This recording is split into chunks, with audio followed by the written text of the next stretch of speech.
Les affranchis du sort, histoire extraordinaire de femmes et d'hommes qui ont vaincu leur handicap.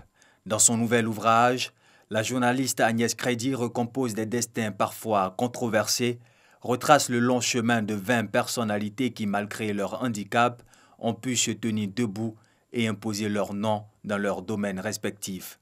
L'idée première, c'est que je voulais croiser des femmes et des hommes qui ont pu se réaliser, à la fois sur le plan intellectuel et sur le plan professionnel. En général, on a des personnes handicapées ou en situation de handicap qui ont des métiers, mais des métiers précaires, qui ont des métiers, mais des métiers limités dans le temps. Et là, j'avais des personnes qui, tout d'un coup, avaient des vies qui s'inscrivent dans une durée, parce qu'elles ont la formation, elles ont les moyens intellectuels et les compétences et les capacités pour donc faire face aux responsabilités qui sont les leurs.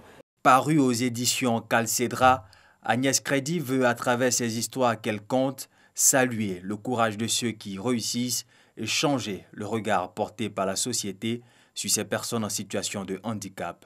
Nous, c'est l'âme, nous, c'est la force mentale, c'est la force morale, et c'est ce que ces personnes nous enseignent. Je suis peut-être en fauteuil roulant, mais je suis un être humain, et j'ai droit à une dignité, à un respect. Je suis peut-être non-voyant, mais je vois, je vis. Je suis peut-être sourd, mais j'entends, j'aime, je veux être aimé.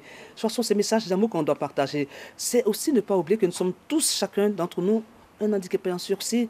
Dans sa préface, l'ancien Premier ministre Amadou Gon Coulibaly a salué cette œuvre du cœur et de l'esprit qui, selon lui, traduit le sens de l'humanité de ceux qu'on aurait pu appeler les naufragés du sort.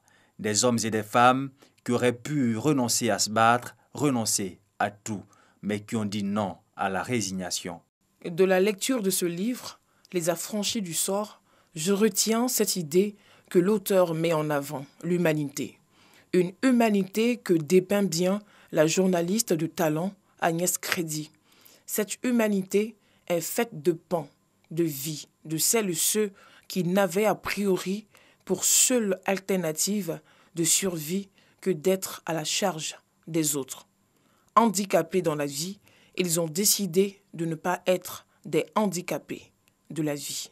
Parmi ces affranchis du sort, racontés par la journaliste, des noms comme l'artiste chanteur-compositeur Ismaël Isaac, le député et homme politique Soro Kaningui, le magistrat Jean-Baptiste Agaman, le médecin Dr Armel Fouabi, l'athlète moniteur de sport Kone Oumar, l'informaticien Séverin Gragba, mais pas que des affranchis du sort. Il en existe encore dans nos quartiers, nos rues, nos entreprises. Ces personnes qui, malgré leur handicap, se battent avec dignité et relèvent chaque jour les défis de la vie, reconnaît Agnès Crédy.